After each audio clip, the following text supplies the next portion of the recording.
सैकड़ों। हेलो दोस्तों, welcome to my new vlog. तो गाइस अभी सुबह सुबह व्लॉग हमारे गांव से स्टार्ट हो रहा है सुबह सुबह। और ढाउन अभी तो कम हो गई है, सुबह बहुत ज़्यादा थी। मैंने आपको कल भी बताए थे, हमारे चाचा जी पेंटर है और कल निकल रहा है, वो चाचा जी सबमिट कर रहे हैं। और फिर आज मैं जाऊँगा राजगढ़, अकेला नहीं जा रहा, दादी साथ में जा रही है। दिखाता हूँ आपको टोकन, ये रही।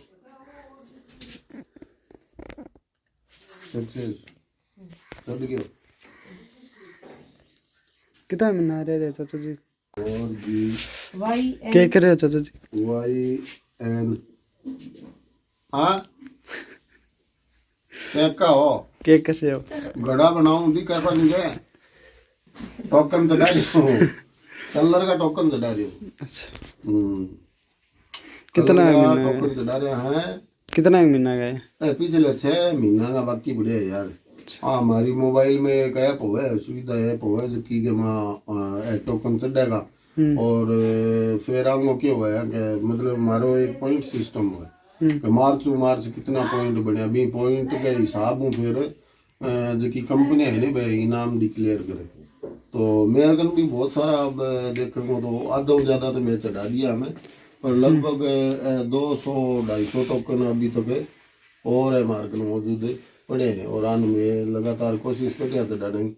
पर आम एक वो सिस्टम हो है, अगर 5 टोकन का नंबर अगर गलत चढ़ गया, अब आंग में नंबर ही दे देखो तो इतना लंबा थोड़ा है नंबर हो है। देखो अगर एक भी नंबर आंग गलत चढ़ गया तो वो टोकन है वो कैंसिल हो जाए।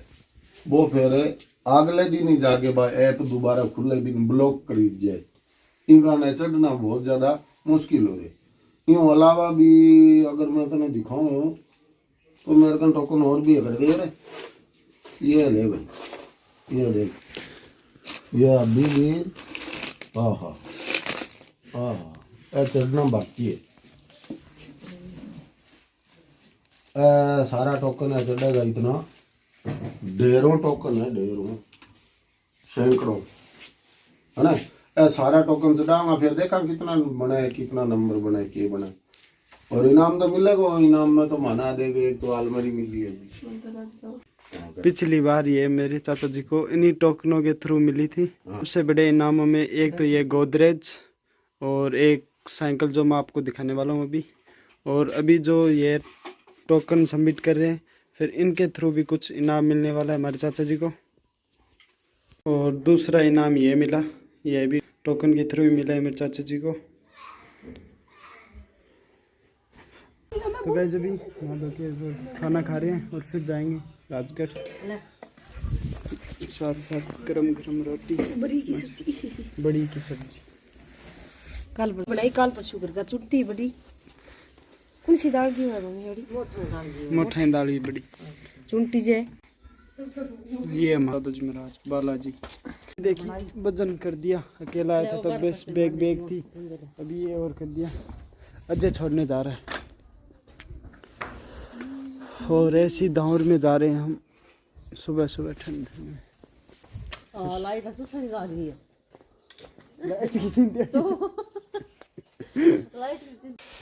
अभी अचानक पलक ले जाने का हमने निर्णय किया और ले जा रहे हैं। तोड़ के दो मुझे जल्दी जल्दी।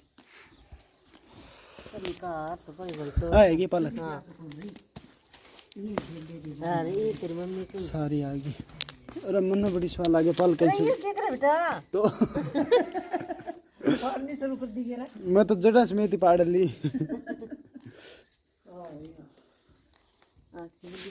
पालक तोड़ लिए सारे राजगढ़। मैं माँ दादी साथ में जा रही है। कर लिया आगे मारो। हम आ गए हैं घर, अभी हम पहुँचे हैं घर और राजस्व में लेने आए मैडो बने आज को। मम्मी बर्तन लगी क्या बात है? पढ़ो चुटी के चावड़ी करा रहे हैं। तो अभी दूसरा दिन है और मेरे दादाजी आ गए हैं हमारे घर में। 9 दिन तक अब पूजा पाठ चलेगी और यहाँ पर तैयारी चल रही है।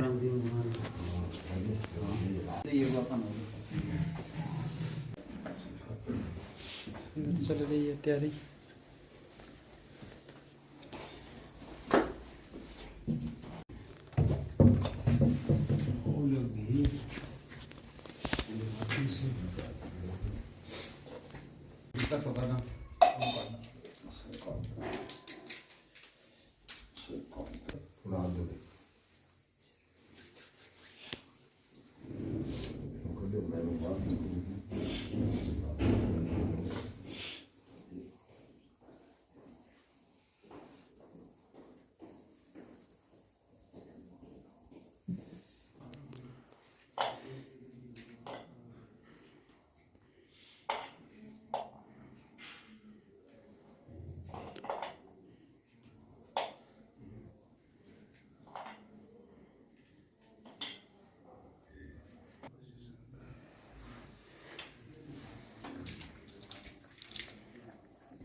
खड़े हो जाओ खड़े हो उठे ना बाबा गणेश जय गणेश जय गणेश देवा माता लकी पार्वती सीता महादेवा देता नीरदन को माया हर सदे भर सदे और सदे मेवा लैन का भोग लागे संत करे सेवा गणेश देवा माता लकी पार्वती सीता महादेवा हर हर महादेव को पंचानन राधे हंसासन गरुड़ासन वर्ष वाहन जाये ओम हरे हरे हरे महादेव लोकधर्म विनाशिनी जय सेवक त्राता जय सेवक त्राता जग जीवन जगदम्बा हरि गुण गाथा ओम जय पार्वती माता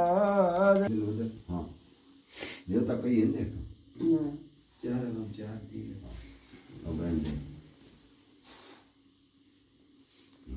अब मार्गानी करे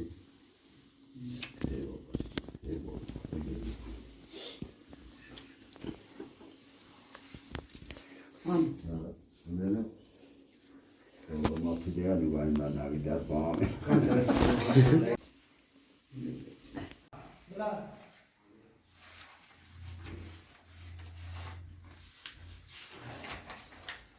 ये मतलब चार सुबह शाम रोज की करा हाँ दो मुठे ये काम ले देते सारा शिव पुराण की महिमा का बोला श्री सोनक जी ने पूछा महाज्ञानी सूजी आप संपूर्ण सिद्धांतों की ज्ञाता है कृपया मुझसे पुराणों के सार का वर्णन करें ज्ञान और वैराग्य सहित भक्ति से प्राप्त विवेक की वृद्धि कैसे होती है तथा साधु पुरुष कैसे अपने काम क्रोध आदि विकारों का निवारण करते हैं।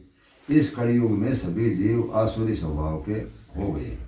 कहता कृपया करके मुझे ऐसा साधन बताइए जो कल्याणकारी और मंगलकारी हो तथा पवित्रता लिए हो। प्रभु वह ऐसा साधन हो जिससे मनुष्य की शुद्धि हो जाए और उस निर्मल हृदय वाले पुरुष को सदैव के लिए शिव की प्राप्ति हो जाए। श्री सूर्य ने उत्तर दिया सोनक जी आप धन्य हैं क्योंकि आपके मन में पुराण कथा को सुनने के लिए अपार प्रेम व लालसा है। इसलिए मैं तुम्हें परम उत्तम शास्त्र की कथा सुनाता हूँ। वह संपूर्ण सिद्धांत के संपन्न भक्ति को बढ़ाने वाला तथा शिव जी को संतुष्ट करने वाला अमृत के समान दिव्य शास्त्र है। शिव पुराण इसका पूर्व काल में शिव जी ने ही प्रवचन किया था। गुरुदेव व्यास ने संत कुमार मुनि का उपदेश पाकर आदरपूर्वक इस पुराण की रचना की है। यह पुराण कलयुग में मनुष्यों के हित का परम साधन है। शिव पुराण परम उत्तम शास्त्र है। इस पृथ्वी लोक में सभी मनुष्यों को भगवान शिव के विशाल स्वरूप को समझना चाहिए। इसे पढ़ना एवं सुनना सर्व साधन है। यह मनोवांछित फलों को देने वाला है। इससे मनुष्य निष्पाप हो जाता है तथा इस लोक में सभी सुखों का उपभोग करके अंत में शिवलोक को प्राप्त करता है। शिव पुराण में 24,000 श्लोक हैं जिसमें 7 संहिताएं हैं। शिव पुराण परम परमात्मा के समान गति प्रदान करने वाला है। मनुष्यों को पूरी भक्ति और संयम पूर्वक इसे सुनना चाहिए। जो मनुष्य प्रेम पूर्वक नित्य इसको बांधता है या इसका पाठ करता है वह निसंदेह पूर्ण आत्मा है। भगवान शिव उस विद्वान पुरुष पर प्रसन्न होकर उसे अपना धाम प्रदान करते हैं।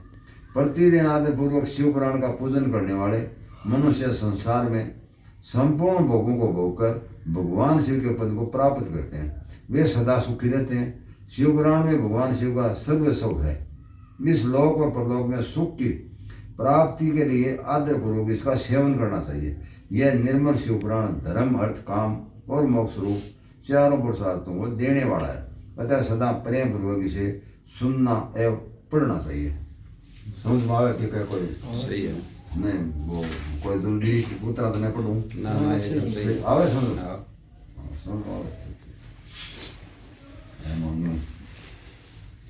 श्री सोनक जी ने कहा आप धन्य हैं सुजी, आप परमार्थ तत्व के ज्ञाता हैं। आपने हम पर कृपया करके हमें यह अद्भुत और दिव्य कथा सुनाई है। भूतल पर इस कथा के समान कल्याण का और कोई साधन नहीं है। आप ही कृपया से यह बात हमने समझ ली। सुझे इस कथा के द्वारा कौन से पापी शुद्ध होते हैं, उन्हें कृपया पूर्वक बताकर इस जगत को कथ्यार्थ कीजिए।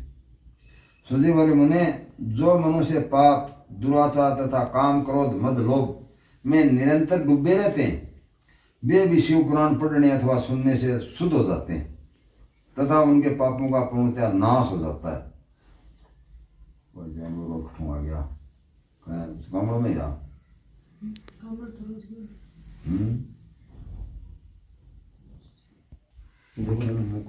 कौन से पापी शुद्ध होते हैं, उन्हें कृपया पूर्वक बताकर इस जगत को कथ्यार्थ कीजिए।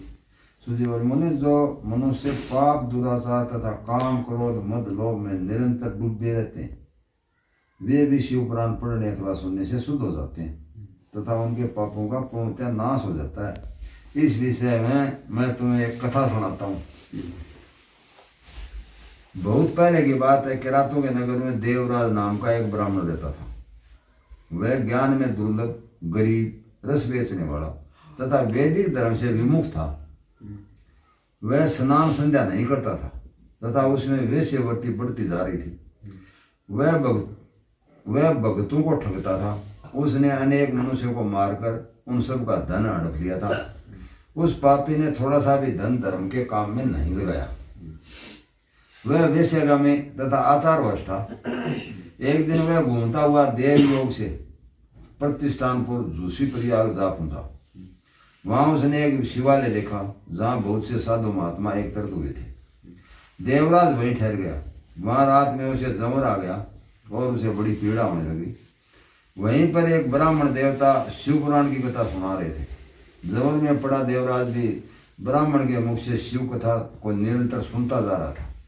एक मास बाद देवराज जमर से पीड़ित अवस्था में चल बसा। यमराज के दूत उसे बांध कर यमपुरी ले गए।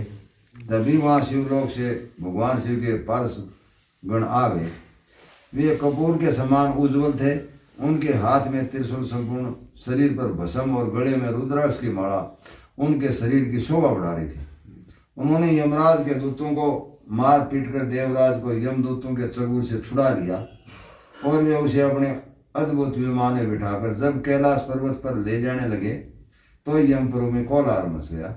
जिसे सुनकर यमराज अपने भवन से बाहर आए। साक्षात रुद्रों के समान प्रतीत होने वाले इन दूतों का धर्मराज ने विधि पूर्वक पूजन कर ज्ञान दृष्टि से सारा मामला जान लिया। उन्होंने भय के कारण भगवान शिव के दूतों से कोई बात नहीं पूछी। तत्पश्चात शिवदूत देवराज को लेकर कैलाश ले गए और वहां पहुंचकर उन्होंने ब्राह्मण को करुणावश अवतार भगवान शिव के हाथों में सौंप दिया। सौनक जी ने कहा, महाभाग सुजी, आप सर्वज्ञ हैं। आपके कृपया प्रसाद से हमें तथ्यार्थ हुआ। इस इतिहास को सुनकर मेरा मन आनंदित हो गया। कहता है भगवान शिव में प्रेम बढ़ाने वाली दूसरी कथा भी कही है। भाई पता पड़ा है किसी? मैं तुम्हारे सामने एक अन्य गोपनीय कथा का वर्णन करूंगा, क्योंकि तुम शिव भक्तों में अग्रणी व वेद वेताओं में श्रेष्ठ हो। समुद्र के निकटवर्ती प्रदेश में वास्कर नाम गांव है, जहाँ वैदिक धर्म से विमुख महापापी मनुष्य रहते हैं। वे सभी दुष्ट हैं एवं उनका मन दूषित विषय भोगों में ही लगा रहता है। वे देवताओं व भाग्य पर विश्वास नहीं करते। वे सभी कुटिलवृत्ति वाले हैं, किसानी करते हैं और विभिन्न प्रकार के अस्त्र शस्त्र रखते हैं। वे बिचारी हैं। वे इस बात के पूर्णतः अनजान हैं कि ज्ञान वैराग्य तथा सद्धर्म भी मनुष्य के लिए परम पुरुषार्थ है। वे सभी पशु बुद्धि के हैं। अन्य समुदाय के लोग भी उन्हीं की तरह बुरे विचार रखने वाले धर्म से विमुख हैं। वे नित्य कुकर्म में लगे रहते हैं एवं सदा विषय भोगों में डूबे रहते हैं। वहाँ की स्त्रियां भी बुरे स्वभाव की सवेचारणी पाप में डूबी कुटिल सोच वाली और वे विचारणी हैं। वे सभी सद्व्यवहार तथा सदाचार से सर्वथा शून्य हैं। वहाँ सिर्फ दुष्टों का निवास है। वास्कल नामक गांव में बिंदुक नाम का एक ब्राह्मण रहता था। वह अधर्मी, दुरात्मा एवं महापापी था। उसकी स्त्री बहुत सुंदर थी। उसका नाम चंचुला था। वह सदा उत्तम धर्म का पालन करती थी, परंतु वेश्यागामी था। इस तरह कुकर्म करते हुए बहुत समय व्यतीत हो गया। उसकी स्त्री काम से पीड़ित होने पर भी सर्वे धर्मनाश से भय से क्लेश सहकर भी काफी समय तक धर्मवश नहीं हुई, परंतु आगे चलकर वह भी अपने दुराचारी पति के आचरण के प्रभावित होकर दुराचारिणी और अपने धर्म से विमुख हो गई। इस तरह दुराचार में डूबे हुए उन पति पत्नी का बहुत सा समय व्यर्थ बीत गया। वेश्यागामी दुष्ट बुद्धि वाला वह दुष्ट ब्राह्मण विदुम समयानुसार मृत्यु को प्राप्त हो नरक में चला गया। बहुत दिनों तक नरक के दुखों को भोग कर वह मूढ़ बुद्धि पापी विद्या पर्वत पर भयंकर पिशाच हुआ। इधर उस दुराचारी विदुम के मर जाने पर वह चंचुला नाम की स्त्री बहुत समय तक पुत्रों के साथ अपने घर में रहती रही। पति की मृत्यु के बाद वह भी अपने धर्म से गिरकर परपुरुषों का संग करने लगी। सतियां भी पति में भी अपने धर्म का पालन करना नहीं छोड़ती। यही तो तप है। तप कठिन तो होता है, लेकिन इसका फल मीठा होता है।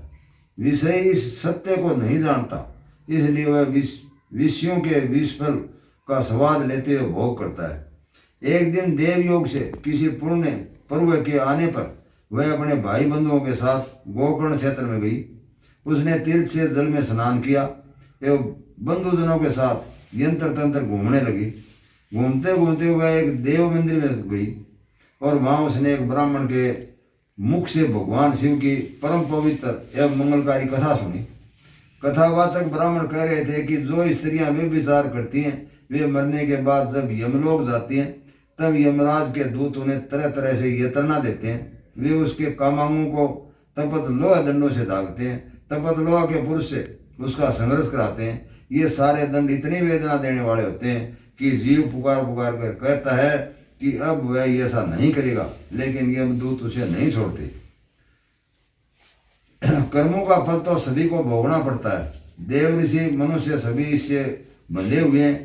ब्राह्मण के मुख से ये वैराग्य बढ़ाने वाली कथा सुनकर चंचुला भय से व्याकुल हो गई और कथा समाप्त होने पर सभी लोग वहां से चले गए।